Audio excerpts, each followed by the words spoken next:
Hey Aces, welcome back to the channel.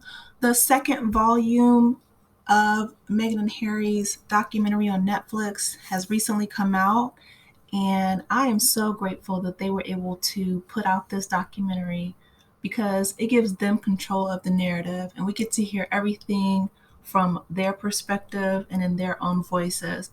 There was stuff that came out that Harry said, he didn't sign on. The palace was willing to lie to protect his brother versus tell the truth about what was going on or between him and the royal family in regards to Meghan and the press. One thing that struck out to me the most about the whole situation and that I learned in the second volume of their documentary was that as an American, Meghan and myself, everybody, every American that I know would not look to something like the National Enquirer or a tabloid for credible news, right? So I didn't realize that people in Britain or even on their news network BBC, they would take the tabloids and give credibility and back them up and read them on their program. And I just, when they said that, when Meghan and Harry said that that's what was going on, and that all of the trash stories and, the tabloids that were constantly attacking Meghan were being upheld as true and newsworthy from credible sources over in the UK, I was just like, wow, like that blew my mind. So I'm really glad that they were able to sue them and they won, because it's one thing to say, like inflammatory things and write trash articles about celebrities. You shouldn't do it. But that's something that has been going on since forever. But it's another thing for them to read it on the news and to give it credibility. That to me was mind blowing. So, again, like I said, I'm really glad that they were able to sue these publications, and I think they only sued him for like $1. Like, it was the principle that you're not going to defame my character, you're not going to tear my family apart and lie without any kind of consequence. Another huge takeaway was the paparazzi and the royal family, like Charles telling William and Harry, like, you can't go against the media. Like, they were basically in partnership to, one, control the narrative, but also to control the royal family into obedience and fear. And they were making decisions and only having meetings when Harry was around. They were, hounding Diana when she was alive, and they eventually hounded her to her death. But I was in awe at how what do I want to say? Not well, maybe complicit is one, but scared of. The royal family seemed to be scared of the media, and like Meghan said, she wasn't just thrown to the wolves, she was actually being fed to the wolves. Like, they were feeding her.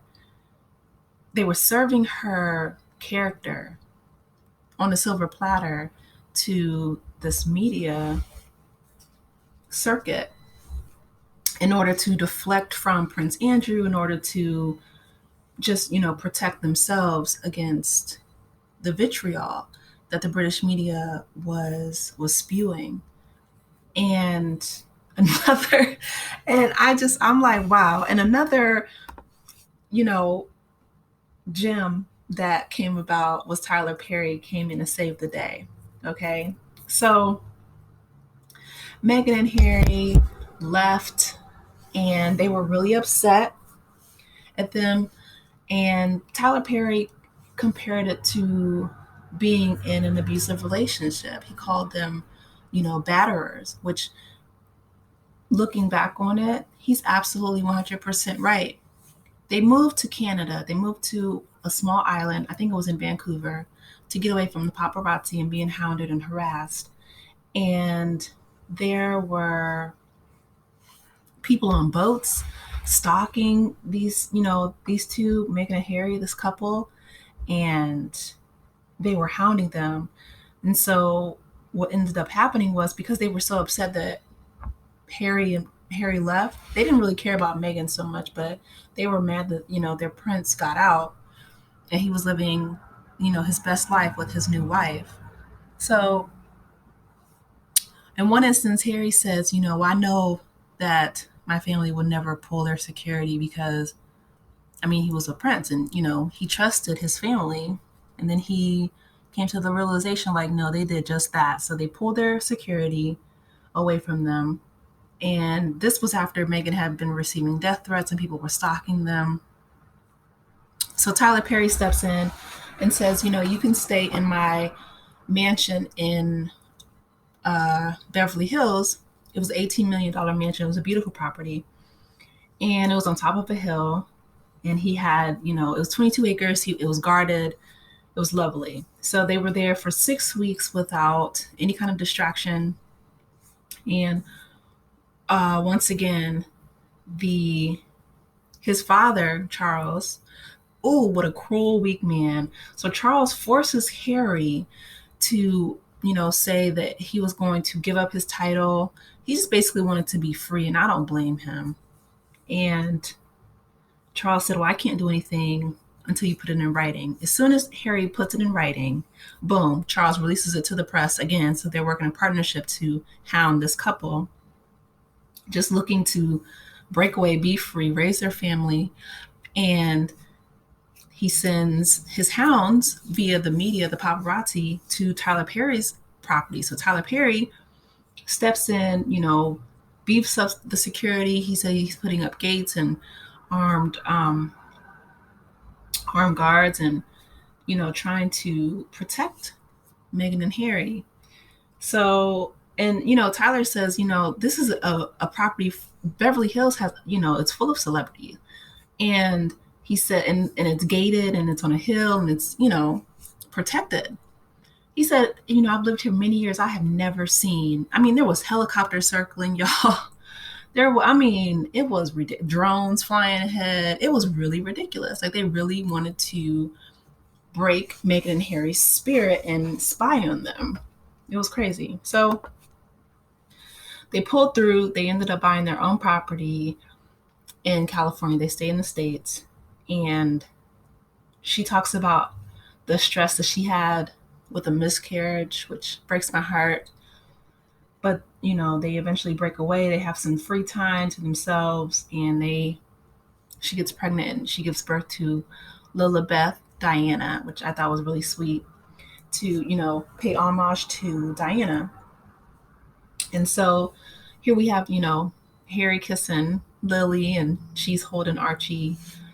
And I really love their family. I'm so glad that they had their special with Netflix, and, Megan's podcast with Spotify has been, wildly successful, because, like Harry said, if somebody controls the purse strings, then they control you. Like, even if the royal family is paid 1% of the money from the British media, then they feel like they have the right to infringe upon your privacy.